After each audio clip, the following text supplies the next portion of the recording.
नाबालिका दुष्कर्मकारी को आजीवन कारादंडादेश निर्देश।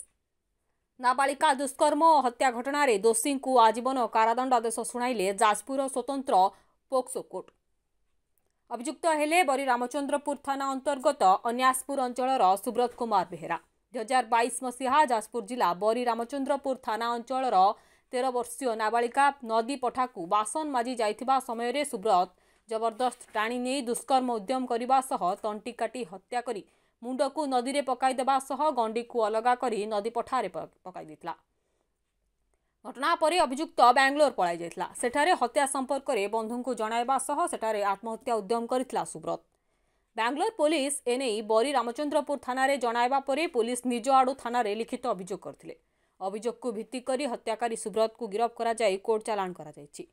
आज यह मामलार शुणाणी करिसेंती स्वतंत्र पोक्सो अदालत। 37 जनक साक्ष्य प्रमाण को ग्रहण करी अभियुक्त को आजीवन कारादंडादेश 50,000 टंका जरिमाना शुणाई।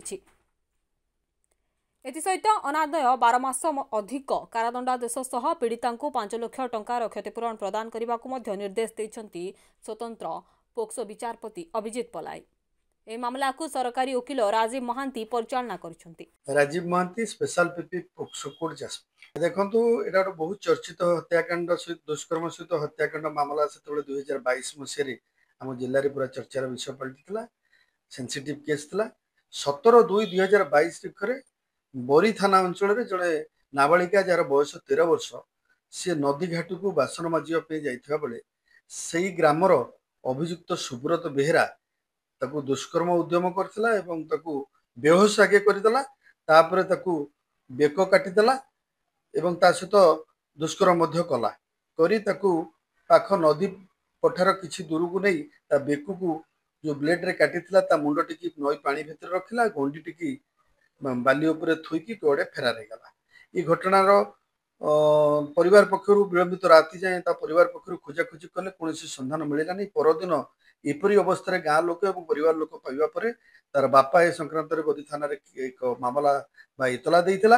प्रथमे एतलाटी एक अपमृत्यु मामला रुजु होइतिबा बेले परवर्ती समय तत्कालीन भारप्राप्त अधिकारी जे बरी थानार सी एसआई जनक सी निजे निज तरफ मामलाटी को हाथ को नहीं निजे एतला बल ये तदंत काल जना पड़ा जे अभियुक्त सुब्रत बेहेरा बांगालोर निजे आत्महत्या करुवा बेले एवं ता परिवार लोक समेत अन्य बंधु तार जन घनिष्ठ बंधु को से निजे हत्याकांड कर जनइबा एवं पश्चाताप करवा।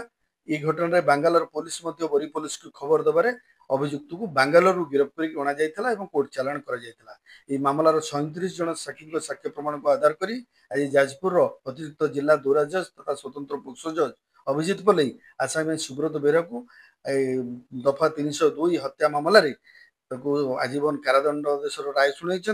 50,000 टंकार जरिमाना राय शुणाई। अनादाय जरिमाना अधिक 1 वर्ष कारादंडादेश राय शुणाई।